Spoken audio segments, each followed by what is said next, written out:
something like that. So I wasn't that terrible. I knew people that were smoking a pack and a half a day. Yeah. You know?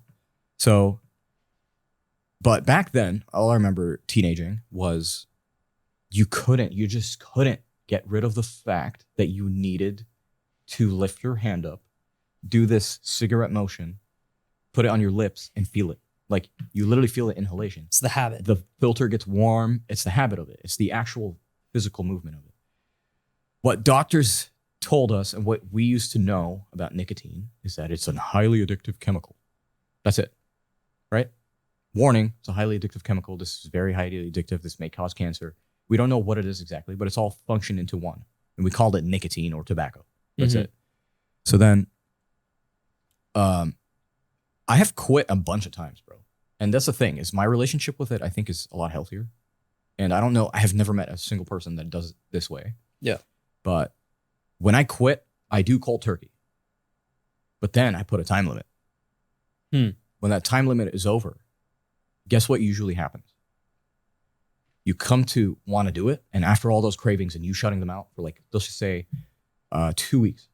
Okay, I think 2 weeks is good because you're not reaching a month, but it almost feels like a month. So you're really testing yourself here and your discipline. And if you can shut yourself out for 2 weeks, and not do it, just refrain. Like, I know you're going to go insane. There's like psychosis moments where you're just like, you're going to get it right now. If you just go along and not do it, you come back and you realize that it's a lot less of a pull now after those 2 weeks. Yeah. So now you take your hit and you smoke and whatever. You realize you hate it a little bit less, or a little bit more, actually. You hate it a little bit more. So you're progressively removing addiction away from it. You're seeing that, yo, I know, like, logically speaking, that tobacco tastes like ass. You smell like shit. And most likely no one wants to be around you. Yeah, I mean, well, that's right. Those are the secondary effects. Most importantly is the effect it has on your health. Yeah. Well, that's that. Let's just say we're coming into an age where people they don't think that far ahead, right? They don't care about their overall health anymore, right? They're just trying to speed up time. That's the way I see it sometimes. It's harder. Or, I mean, well, the point is relapse is fine. Relapse is normal. Okay, whether you're doing, like, no FAP, you're doing no nicotine, you're doing no sugar, whatever it is, it's okay to relapse because it teaches you something. For me, it taught me that now that I have the experience of knowing what comes after me being disciplined for 2 weeks, is that now when I take that first pull, it's like it was not worth it. You're like, I feel good now. You're developing more awareness. You feel a lot more calm, and you feel like you took the calmness of those 2 weeks that were chaotic. Okay? And then you come back, and now you're smoking less, and you're almost forgetting about where the cigarettes are, and you're like misplacing them, and they're not on you 24/7, And you're like, okay, I feel like I do have a relationship with it, but it's not as bad. Yeah, but for most people, it doesn't stick. They find themselves doing the same thing, even going deeper at times. Well, it's also because during the 2 weeks, what did you do in replacement? For me, I walked a lot. I would think a lot. I would eat more, actually. Like, legit eating 5 to 6 meals a day. Yeah.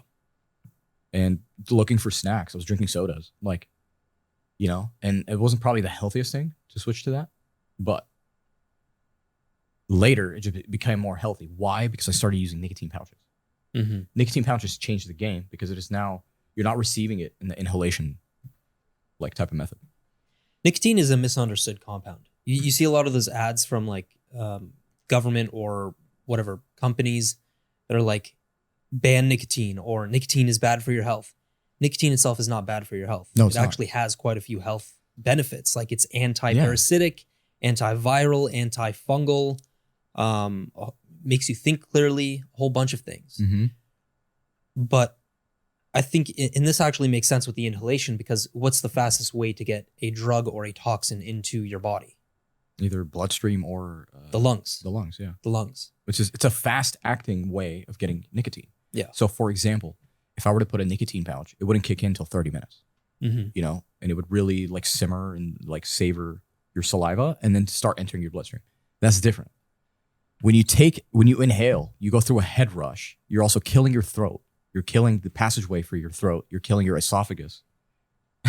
The list goes on, you know, and you're riling up your acids. Yeah. It's just not good, especially if you had coffee this morning and less water. Like it's terrible, right? So like for Zins, the only thing that's available right now is menthol and then chill. Yeah. So let me just say this real quick, just to finish off the story. But I realized at the very end that I wasn't quitting nicotine. I was quitting smoking. True. Big difference, because the way I was taught to quit was completely different, and it never worked. It literally never worked. Quit cold turkey. You never need a cigarette again. No, it's like you can feed it into nicotine. It's totally fine. And in fact, if you do 3 milligrams, don't go any more than that. That will, it helps you focus. It helps you go through, like if you have a prompt to write right now and you need like an hour and a half, just quick focus, you'll get that done in 30 minutes, full focus. You feel like you've zoned out. You're just in tune more, you know? And you can feel it, and it starts with the way your body feels. That's what nicotine is good at. It's good at calming and kind of just centering your position type of thing. So screw smoking. Nicotine, I'm all for. I don't care. Yeah. You know?